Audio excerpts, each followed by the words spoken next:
¿Qué tal, compañeros? ¿Cómo están? Mi nombre es Emiliano Alonso Romay. Nosotros somos el equipo número uno y les hablaremos sobre los grupos de atención prioritaria.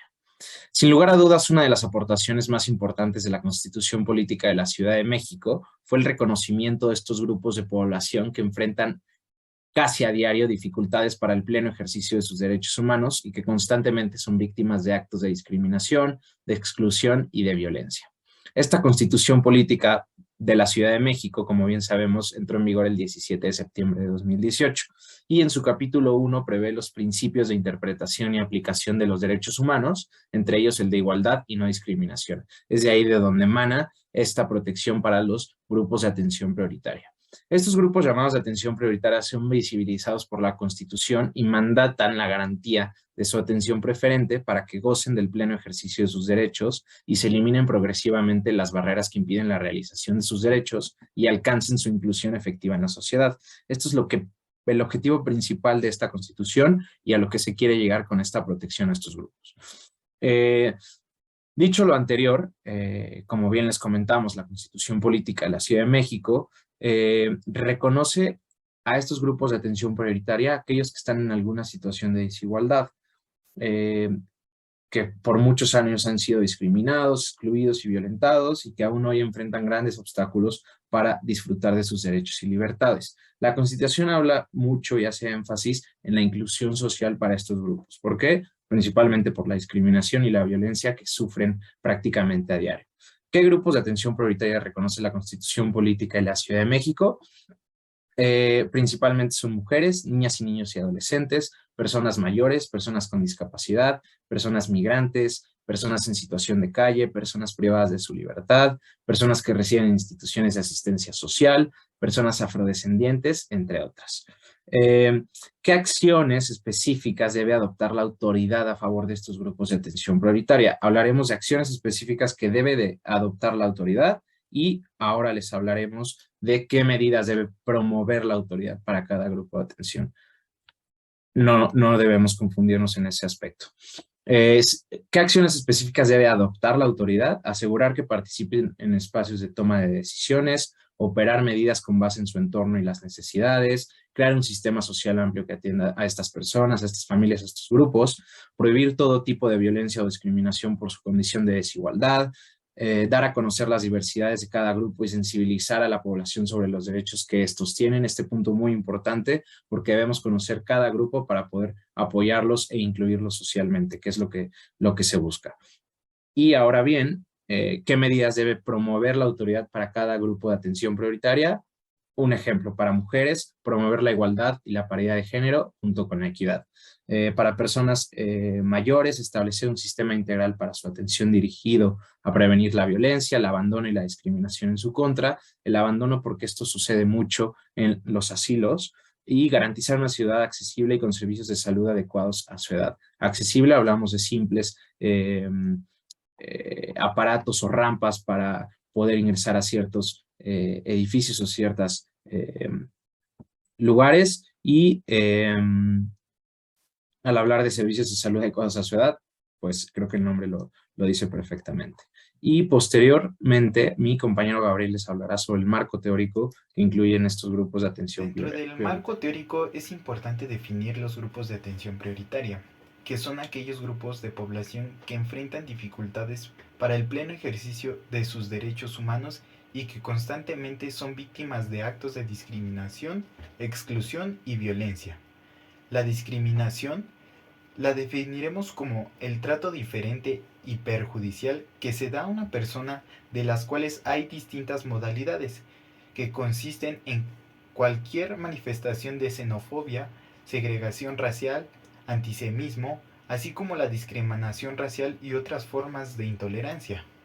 El racismo se entiende como toda distinción, exclusión, restricción o preferencia basada en motivos de raza, color, linaje u origen nacional, étnico, que tenga por objeto o por resultado anular o menoscabar el reconocimiento, goce o ejercicio de los derechos humanos, reconociendo también que dentro del Estado hay un racismo judicial, el cual entran en contacto con el sistema de justicia consistentemente, principalmente en que no se les garantice los derechos que le asisten como persona de los distintos grupos prioritarios.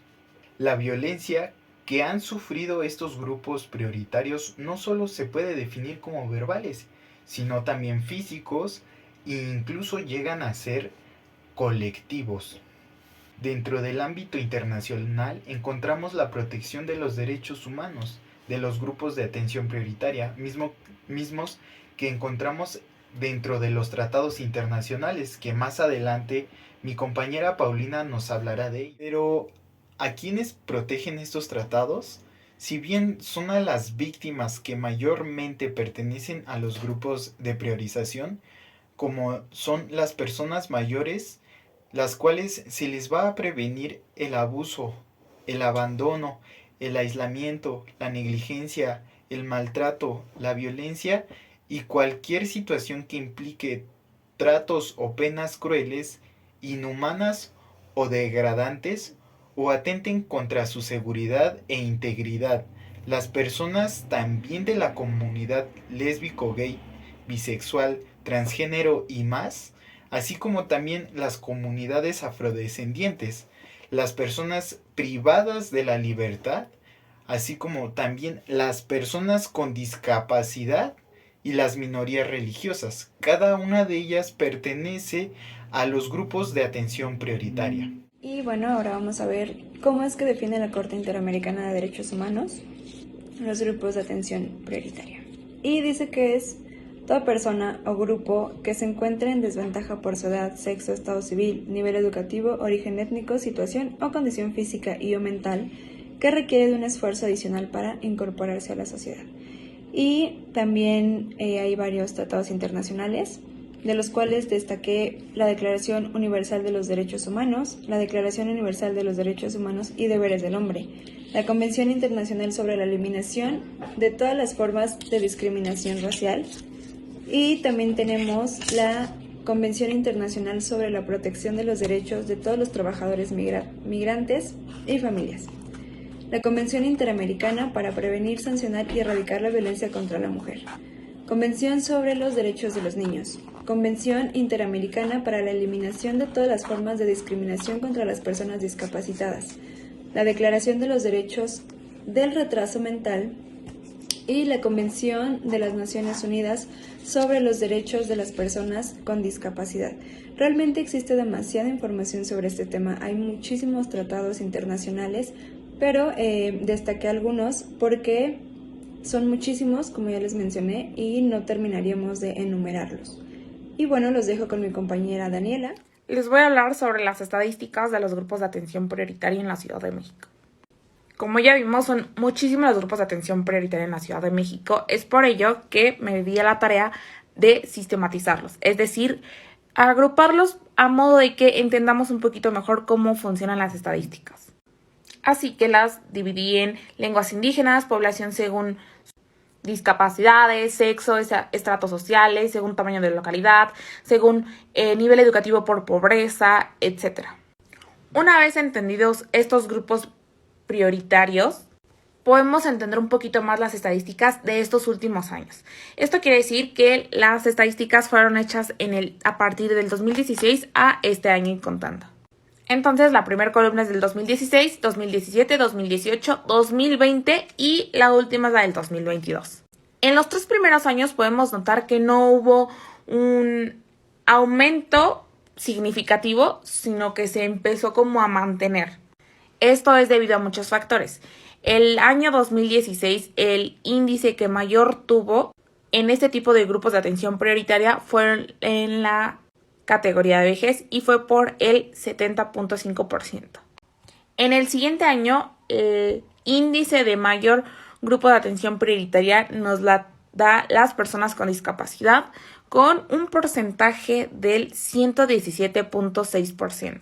Notamos que la mitad, es decir, en el siguiente año, los grupos prioritarios se mantuvieron, empezaron a bajar un poquito, por lo que el grupo de mayor fue el de la tercera edad. Y bueno, para estos últimos 2 años vemos que estos grupos subieron muchísimo Es decir, aumentaron más su cantidad, inclusive podemos decir que la doblaron. Entonces, aquí ya en estos últimos 2 años ya entran muchísimos grupos de atención prioritaria, como lo son las personas indígenas, LGTBTIQ y más, personas en situación de calle, personas privadas de su libertad, inclusive aquellas personas que viven en instituciones de asistencia social. Esto aumentó muchísimo las estadísticas y tuvo muchísimo que ver por la pandemia que vivimos en el 2020 por COVID. Aumentó el doble, llegando casi al 150.7%. Y pues bueno, sabemos que cada día este tipo de personas son más reconocidas. Y como su nombre lo dice, sobre todo porque exigen o necesitan de esa atención prioritaria para el pleno uso de sus derechos. Conocer estas estadísticas nos ayuda muchísimo para poder eliminar las barreras que nos impiden a vivir a todos con nuestros derechos y sin hacer exclusión alguna. Entre las instituciones que atienden y buscan proteger los derechos de los grupos de atención prioritaria en el área metropolitana se encuentran la Comisión de Derechos Humanos de la Ciudad de México, Comisión Ejecutiva de Atención a Víctimas del Estado de México, Secretaría de Inclusión y Bienestar Social, Fiscalía de Investigación de Delitos Cometidos en agravio de grupos de atención prioritaria.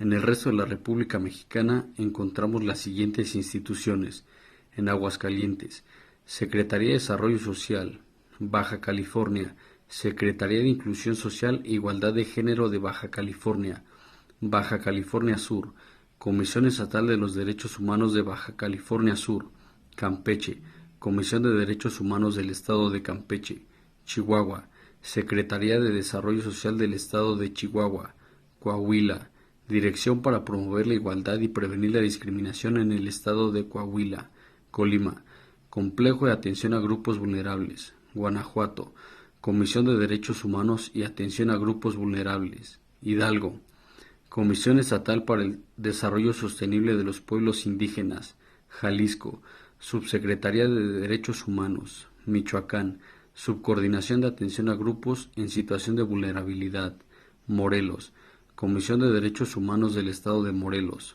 Nayarit, Comisión de Defensa de los Derechos Humanos para el Estado de Nayarit; Nuevo León, Secretaría de Igualdad e Inclusión del Estado de Nuevo León; Oaxaca, Secretaría de Bienestar del Estado de Oaxaca; Puebla, Comisión de Grupos Vulnerables; Querétaro, Comisión de Desarrollo Social del Estado de Querétaro; Sinaloa, Comisión Estatal de Derechos Humanos; Sonora, Comisión de Atención a Grupos Vulnerables de la Sociedad; Tamaulipas, Comisión de Derechos Humanos del Estado de Tamaulipas; Tlaxcala, Comisión de Derechos Humanos del Estado de Tlaxcala. Como conclusión, estamos invitando a todos y a todas a reflexionar sobre la responsabilidad de proteger los derechos y de tomar una posición frente a la injusticia, la violencia y la discriminación, priorizando siempre el bien común, fortalecer incluso también la relación entre las instituciones y los grupos de esta población, con los que se ha aunado esfuerzos en los últimos años para reforzar el respeto y la exigencia de los derechos humanos. Ahora bien, aunque no será una tarea fácil, todavía falta mucho camino por recorrer, desde la articulación de la ley en materia de derechos humanos, la expedición de la Ley de Sistema de Integración de Derechos Humanos, el diseño de políticas públicas, la creación normativa y el actuar de las diferentes autoridades y personas servidoras públicas, implican que estas dos últimas hay que hacerles la petición que desde sus áreas de trabajo apliquen la normatividad que se ha desarrollado con fin de atender a estos grupos de población y que están planeadas en nuestra Constitución.